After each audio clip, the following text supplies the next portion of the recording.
morning, everyone. So today we will be discussing about the verification of superposition theorem. So first of all, what is the superposition theorem? So mainly superposition theorem will satisfy two principles: principle of homogeneity and linearity. According to the superposition theorem, it states that for any linear bilateral network, the voltage across or current through any element can be obtained by adding the voltage or current when all the sources are present, and that must be equal to each and individual source will be present by maintaining voltage as individual ideal voltage source as short circuit and ideal current source as the open circuits. So first of all, so this is the actual circuit.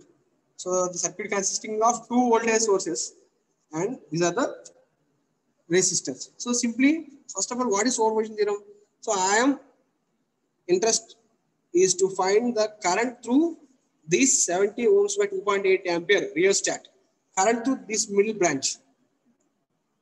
I want to find out the current through this branch. My objective is find out the current through this 70 ohms resistor.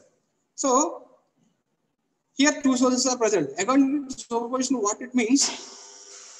First of all, you can calculate the current when two sources are present. Then after that, you can only maintain one source individually and take the readings of current. The total individual reading of current must be equals to this initial total current I. So this is the called superposition theorem. So this can be illustrated in the diagram. By this circuit, you can find the total current and voltage. This is the initial, and these are the theoretical calculations. First of all, when two voltage sources are present, and these are the values of current and voltage. After that, only at a time only one source is present. Suppose next I want to replace this voltmeter as short circuit. Already previously told that ideal voltage source replaced by short circuit. If there is any current source is present in circuit, it can be replaced by open circuit. So first of all, two sources are present. I find out my current and voltage. Current through this branch, voltage across this branch. After that, I am replace this voltage source as a short circuit.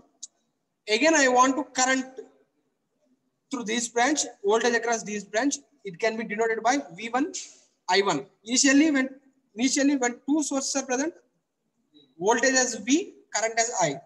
After that, only one source is present. Second source is shorted. My current change to I1, voltage change to V1, and again I am calculating the currents and voltage here. After that, this source will be shorted, as is this source will be present here. Second sources will be present here. Then again, my voltage is V2, current is I2. So I am again calculating I2 and V2. So here, this is the actual circuit. This is the modified circuit. So actual circuit, two sources are present. After that, first of all, I am removing this source as short circuit present here. After that, I am removing this voltage source as short circuit is present in this circuit. So here the responses are V1 and I1. Here the responses as V2 and I2. So according to superposition, this voltmeter reading will be equals to this V1 reading and this V2 reading. That means V equals to V1 and V2. Similarly, this current reading I equals to I1 plus I2. So this is the verification of superposition. So as you seen in the theoretical calculation, so you can observe I, V. Okay. From this circuit, you can obtain the value of I and V. So I is 1.138, V is minus 30.31. After that, these two circuits, we obtain V1 and I1, V2 and I2. So these are the V1, I1, V2, I2. So you can calculate what is the total current and what is the total voltage. So you can observe the theoretical calculation.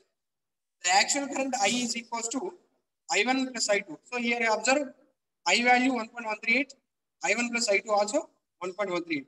Again, V, total V equals to sum of individual voltages. V equals to minus 30.51. You can sum the V1 and V2. V1 plus V2 also give minus 30.31. So V equals to V1 plus V2. That means total voltage equals to sum of individual voltages. Total current equals to sum of individual currents. So this is the verification of superposition theorem. So these theoretical calculations has been done, and this can be verified in practical way by connecting the circuits. This is the actual circuit when two sources, voltage source and current source, these are the voltmeters. These are the sources, 220 volts DC, 110 volts DC. That means in first circuit figure 1, two sources are present, 220, 110. In figure 2, I am replacing 110 volts DC by short and take down the readings of ammeter and voltmeter, which gives the V1 and I1. After that, I can remove 220 volts as short circuit and give the 110 volts DC supply. That means source 1 is shorted, source 2 will be present. At the time, this time we will give the readings as V2, I2. Okay. Here we can get VI, here V1, I1, V2, I2. So these readings will be tabulated in the this table column. Okay. So first of all, you can verify the first circuit diagram.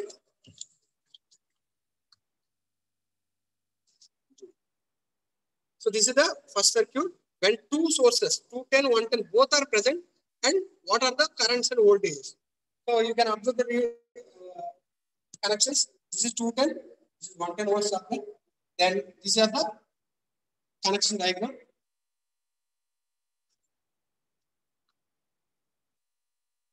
First of all, first 210 is given to 175 ohms, 2 amperes. So 210 volts is positive is given to 175 ohms rheostat input. Then 175 rheostat output is connected to 2 points. One is ammeter positive, another is 90 volts rheostat input. So therefore, so this rheostat output is connected to 90 ohms input, and this is the ammeter.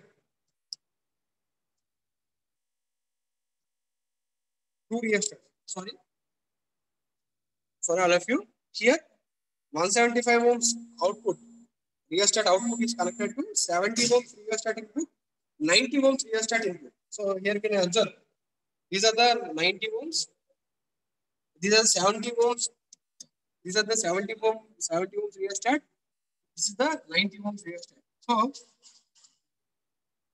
here observe, there are two connections, one is connected to 90 ohm, one is connected to 70 ohm.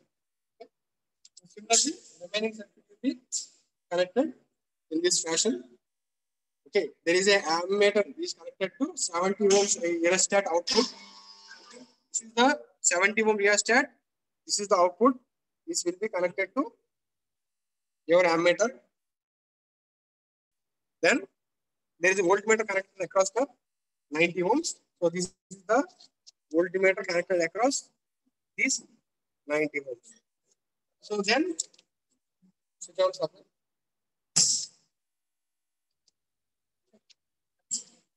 Then you can observe the readings of voltage.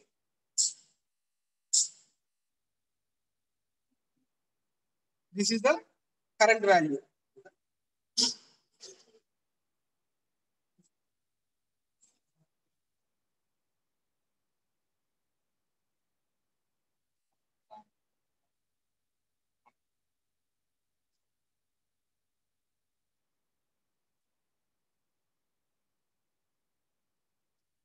Okay, so you can see the readings. One is voltage as 55, current as 0.62 approximately.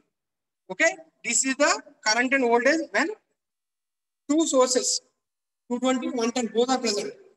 And after that, you can again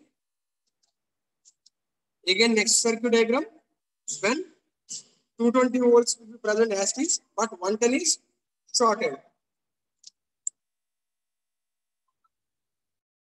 So short the 110 volts.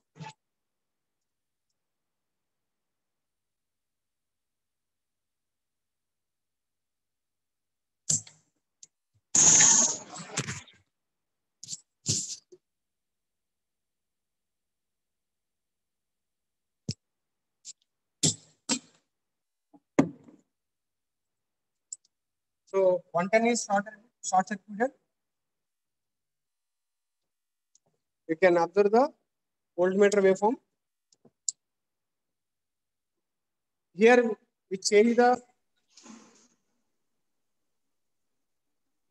polarity connections because when the supply switch on, the voltmeter reading will be goes to negative region. So that's why actually previous this reading will be goes negative region. So that's why you can interchange the connection. Then the reading will be goes like a positive. So but you can note down the reading. Suppose here there is a 37 volts, but you can note down minus 37 because we are interchanging the polarities. We are interchanging the polarities. That's why you can take the readings as 37, but indicated as minus 37 in your readings. Okay, V1 is minus 37 and I1 is 0.5. Okay, this is the 120 volts is shorted, 220 volts is present. Source 1 is present, source 2 is shorted. Then you can interchange. In this case, next case, 110 is present, 220 is shorted, then you can take the readings.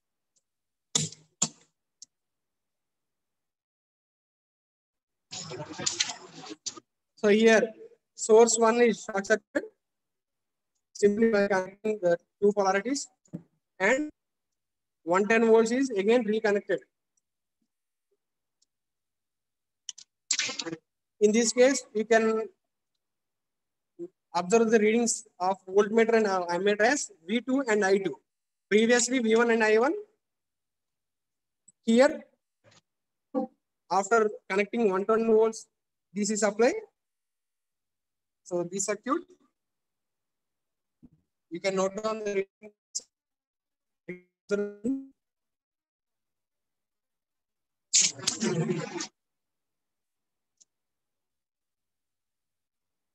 You can observe the readings as V2 and I2.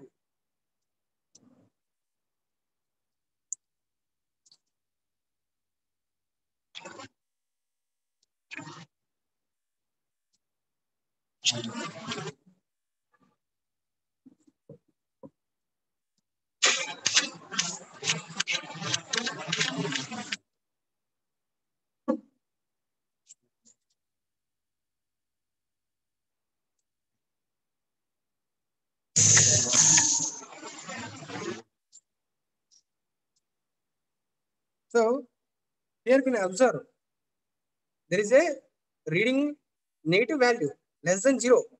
So that's why we can change polarities. Then you can note down the actual reading with the negative sign. So this situation is already repeated in your second circuit. So while we are interchanging, you can take the reading as 37. So that's why I am telling you to note down as minus 37. So in this case, we can clearly show without changing polarities directly, we can get negative readings.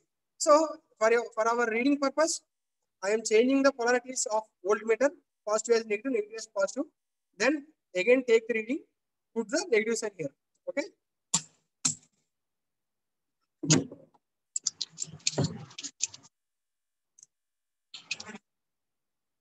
So here change the terminals by sake of reading purposes,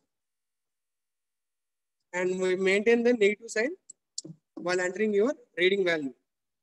Suppose here you can observe what is the value of voltage. So you can clearly observe the voltage as 63. That means you can enter or note down reading as minus 63 volts, and current is 0.5. Okay, so therefore I2 is 0.5 and V2 is minus 63. Why? Because we are changing the polarities of the voltmeter. So, and you can observe what are the readings of I1, I2, V1, V2 is sum of I1 and I2 which gives total value I, is sum of V1 and V2 which gives the total value of B. That means the voltage across the branch and current through that branch while presenting both sources will be equals to the responses of individual sources present alone. That means initially 220 and 110 both are present. We can take ambient reading and voltmeter reading. After that, 220 is present, 110 volts is started. You can take again voltage and current. Finally, 220 is neglected, 110 volts is present, 220 volts is started in circuit 3. Again, you take voltage and current values. So finally, what will be concluded is first circuit, when both are present, what is the current value? And after that, individual sources present, you can take two currents. That means I1 and I2.